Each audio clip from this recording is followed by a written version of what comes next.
திருக்குறள். இருவரி கவிதை ஒரு பொருள் தருமே, இருவரும் இது போல இருந்தால் சுகம். நிலா. இரவினில் குளிக்கும் தேவதை இவளோ, வளர்ந்தே தேய்கின்ற வெள்ளை நிழல்.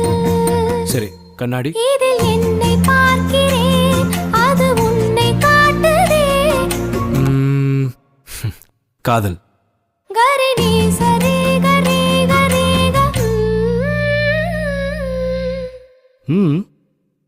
நம் நான்கு கண்ணில் தோன்றுகின்ற ஒற்றை கனவடா. Wow, beautiful.